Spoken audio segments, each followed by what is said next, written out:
हो जय जननी जय ज्वालामुखी ज्वालामुखी सकल हरना भूमि भारी जी हरे राजा हमरो रख ले प्रभु और भरे सभा दरबार जी तो भरे सभा दरबार सारी दे कि पहले तुझे मनाऊं मैं के खंड में बिराजो मैया के सते संग धन्य हमार किस्मत न बोल भाई और धन्य हमार तकदीर न बोल भाई ये ग्राम धनगांव में आई के अवसर मिले कुमार सिंह भैया कुमार सिंह जैसे मोर से बरिश बोल भाई मैं भगवान के भजन और टूटी फूटी सुना रहे कुमार सिंह अब नंबर तोड़ है बाबू रे कुमार सिंह अरे ये कुमार सिंह ये कहाँ चलती बेईमान है कथो अरे अभी तो बढ़िया मोटरसाइकिल में नाचत गाता था अरे ये कुमार सिंह देखेगा ये बेईमान ला कस रे मैं मस्त भगवान के भजन में लगे हुए गई कथो तो ये कहाँ का दादा एक रे सती के रे बाबू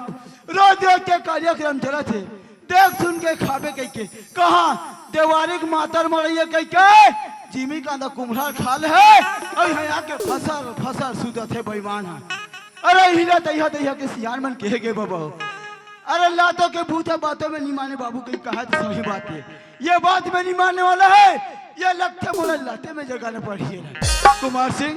अरे ये कुमार सिंह अरे ये कुमार अरे ये के का कहते रे बेईमान अरे इतना गुस्सा अरे हो गई ये कुमार सिंह अरे हो गई बाबू ये कुमार सिंह ओहो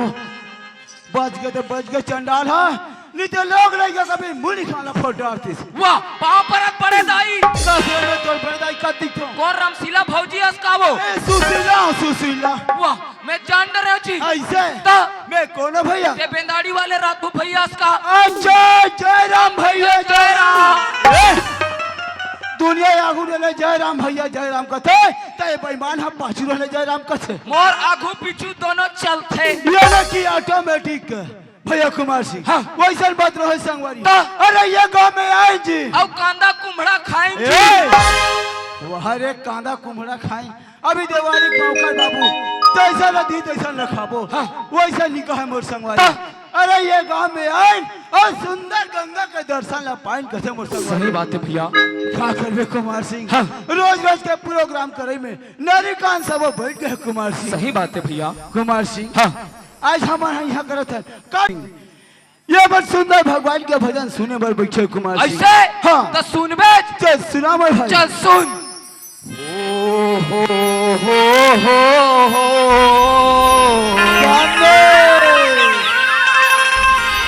ओ लला लला लला लला ला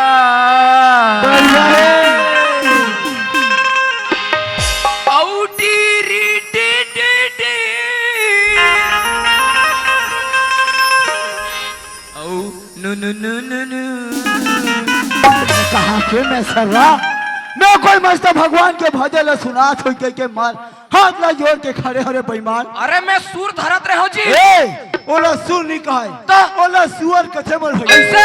तते बताना जी महाभारत के सुनबे रामायण के बाप रे ये ना कि तोला महाभारत खेलो का थे जी भाई रे मैं बचपन के रामायण सुनैया मोर भाई तेरे रामायण के बाद सुना दे संग ऐसे तो चल सुना मोर भाई मोला तोर पर लगे है पानी रे मोला तोर पर लगे है पानी रे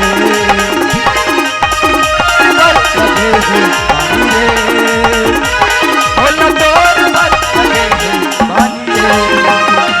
ये कुमार सिंह ये कौन से कांड के बात है भाई रे अरण्य कांड के बात है अरण्य कांड के बात है सच्ची कैसे कुमार सिंह अरण्य कांड में तुलसीदास कौन जगह लिखे बाबू तुलसीदास नहीं लिखे है तो ये कौन लिखे है गोपेलाल गेंदले लिखे है कहते रामायण गोपेलाल गेंदले लिखी रे चंडाल लिखे ये बात नहीं जाना मार भाई जे समय राम अच्छा लक्ष्मण और सीता मैया अच्छा तीनों झल्ला मरत ले कट ले बनवास हो गए बोला 14 बरस के बनवास था दुनिया हजार के हाँ तहानो डहले रावण के बहिनी सूर्पनखा हाँ, अच्छा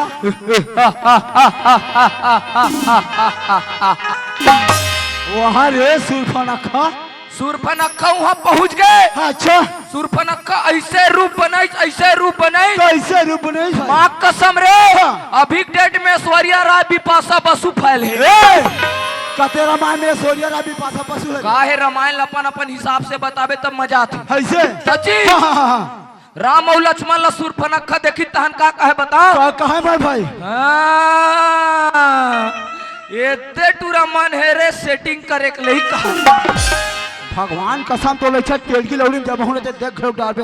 कते रामायण में तो बस सेटिंग वाले लिखे हुई कथा लक्ष्मण भड़क गए ऐसे सूर्पनखा पर राक्षसी रूप में आ गए। मतलब असली रूप में आ हाँ? गए हाँ सूर्पनखा राम कर चल दी अच्छा तब होत के बेर की जी क्या की हिम्मत भाई बोला तोर पर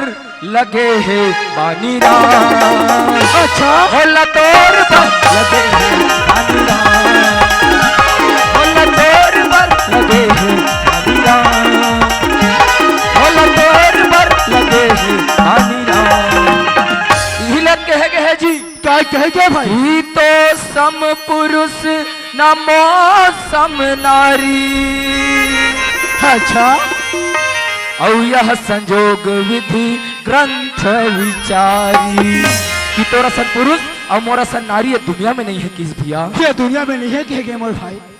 वाह भाई कुमार सिंह मैं तो एकदम बड़ा आदमी समझत रहे हूँ लेकिन तो एक नंबर का टीका काल निकले मोर भाई भाई कुमार सिंह हाँ। आज 84 योजना भुगत के मानुष तला पास मानुष तन चोला ला पाहन भैया तो भी हमारा धनगा में एक अवसर मिले अवसर मिले है भैया बड़ा भाग वाला मोर भाई सही बात है भैया यही लगा थे कुमार सिंह का कथे जी अरे बड़ा भाग्य मानुष तने पावा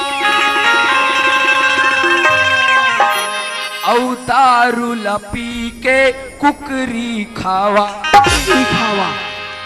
पोकरी बाइला ला खा खा के टकरा हो गए एक सदी तो सुरता नहीं भूला है तेरे कहा के मैं सर्रा नहीं तो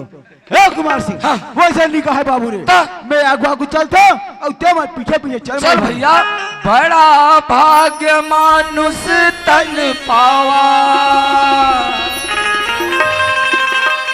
और सुर दुर्लभ सब ग्रंथ ही गावा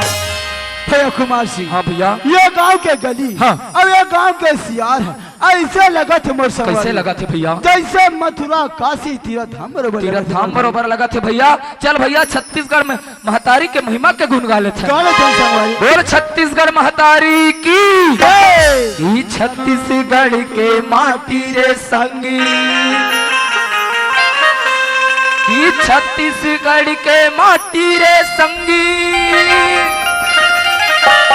औ जे मा उपजे सोनहा धान सोना चांदी हीरा मोती मोर धान के कटोरा मान मोर छत्तीसगढ़ के माटी रे संगी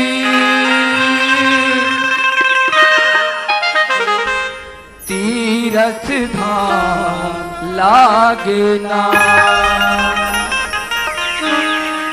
मोर छत्तीसगढ़ के माटी रे संगी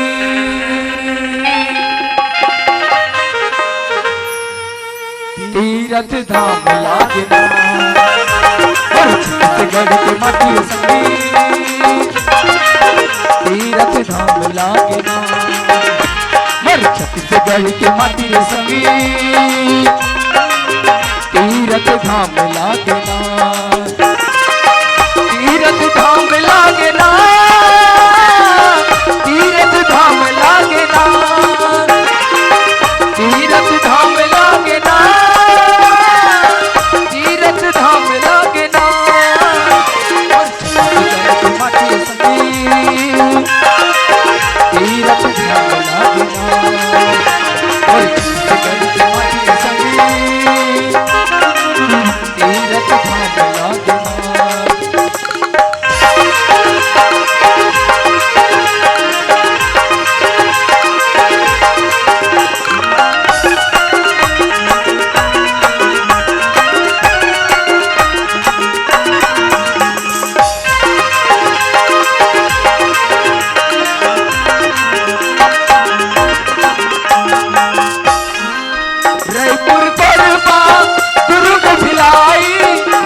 डोंगर गढ़ पमलाई डोंगर गढ़ पमलाई हम यहाँ डोंगर गढ़ पमलाई डोंगर गढ़ पमलाई हम यहाँ डोंगर गढ़ पमलाई यहाँ का किसान है बड़ सिद्धवा है गोरबासी संग खाही गोरबासी संग खाही भैया गोरबासी संग खाही गोरबासी संग खाही भैया गोरबासी संग हरियर हरियर धान है भैया हरियर हरियर धान है भैया छत्तीसगढ़ के चिन्हारी वो अमर भैया कुमार सिंह आज छत्तीसगढ़ में जन्म धरे मोर संगवारी। सही बात आज इस छत्तीसगढ़ की माटी में मरना है, अभी माटी में अपन जाना है मोर संगवारी। सही बात है भैया। चल भैया आज इस छत्तीसगढ़ की माटी के बखान रखे थे संगवारी। चल भैया मोर छत्तीसगढ़ के माटी रे संगी तीरथ धाम लागना मोर छत्तीसगढ़ के माटी रे संगी तीरथ धाम लागना